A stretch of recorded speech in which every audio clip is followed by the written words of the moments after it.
लखनऊ दारुल सफा में राष्ट्र उदय पार्टी ने कर्पूरी ठाकुर की पुण्यतिथि पर अपनी मांगों को लेकर प्रदर्शन किया तथा ज्ञापन सौंपा।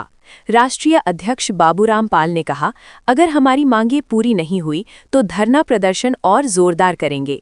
उन्होंने भारतीय जनता पार्टी तथा समाजवादी पार्टी को आड़े हाथों लेते हुए कहा, प्रदेश की जनता के लिए इन लोगों ने कुछ भी नहीं किया है। हमारी जो मांग है, हम लोगों ने ऐसा नहीं कोट करके तुरंत चले। समाज पार्टी राष्ट्रीय अध्यक्ष, सारी बातें हमारे नेताओं ने आप लोग बताई।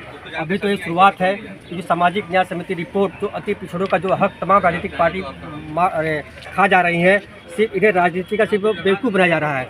अभी हम एक चेतावनी के रूप में हम ज्ञापन के माध्यम से मुख्यमंत्री अवगत कराते हैं, अगर हमारी बात नहीं सुनी तो जन सैलाब के मैदान से हम मार्च में बड़ा आंदोलन करेंगे। कम शब्दों में बाकी दादा से बोल देंगे। मैं बाबूराम पाल, राष्ट्रीय अध्यक्ष राष्ट्र उदय पार्टी। आज हम सब एक गूंगे भरी सरकार को अपनी आवाज़ पहुंचाने के लिए हम मुख्यमंत्री को ज्ञापन देंगे, क्योंकि अति पिछड़े समाज को गुमराह करने के लिए माननीय आदित्यनाथ जी ने, मुख्यमंत्री योगी आदित्यनाथ जी ने 2018 में अति पिछड़े समाज को हक अधिकार देने के लिए सामाजिक न्याय समिति का गठन किए और 19 में ही रिपोर्ट आ गया और 26 चल रहा है और रिपोर्ट लागू नहीं किए। इसके लिए हम सब रोजगार और सामाजिक अधिकार अभियान के तत्वावधान में राष्ट्र उदय पार्टी और ऑल इंडिया पीपुल्स फ्रंट और भारतीय मानव समाज पार्टी और भी सामाजिक संगठनों के तत्वावधान में आज हम ज्ञापन दे रहे हैं, क्योंकि तमाम आंदोलन के बाद, धरना प्रदर्शन के बाद, हम लोग मेल करने के बाद भी ये सरकार नहीं सुनी, तो आज हम मजबूर होकर के हम सड़क पर उतरे हैं और माननीय मुख्यमंत्री का हम विधानसभा में जाकर के ज्ञापन देंगे।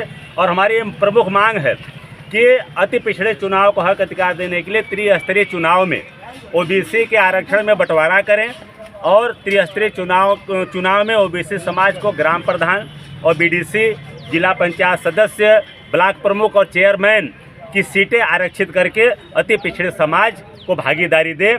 इस मांग को लेकर के हम आज जननायक कर्पूरी ठाकुर आरक्षक फार्मूला को लागू कराने के लिए जननायक कर्पूरी ठाकुर जी के पुण्यतिथि के अवसर पे हम सब आज सड़क पर उतरे हैं और अपनी आवाज़ हम मुख्यमंत्री तक पहुंचाएंगे। मुख्यमंत्री जी को हम पत्र देंगे और ये कार्यक्रम करना इसलिए जरूरी हुआ कि कई बार मेल से, डाक से हमने मुख्यमंत्री कार्यालय को पत्र दिया, लेकिन हमारी सवालों पर कोई सुनवाई नहीं हुई। यहाँ तक कि बसपा के प्रदेश अध्यक्ष, समाजवादी पार्टी के नेताओं और कांग्रेस के नेताओं, विधायकों को हम लोगों ने पत्र दिया, लेकिन विधानसभा में जो सवाल हम उठा रहे हैं उसे नहीं उठाया गया। सबसे पहला सवाल यह है कि अति पिछड़ों का आरक्षण कोटा पिछड़ा वर्ग से अलग किया जाए और पंचायत चुनाव के पूर्व उनके लिए सीट आरक्षित कराई जाए। दूसरा सवाल है कि प्रदेश से 50% पूंजी का पलायन हो जा रहा है। यहाँ के नौजवान रोजगार के लिए दर दर की ठोकरें खाने के लिए मजबूर हैं। विधानसभा में कहा जाता है कि हमने 10 लाख लोगों को नौकरी दी। जमीनी सच्चाई यह है कि 6 लाख सरकारी विभागों में पद खाली पड़े हुए हैं, उनको आज तक भरने का काम योगी आदित्यनाथ जी की सरकार ने नहीं किया।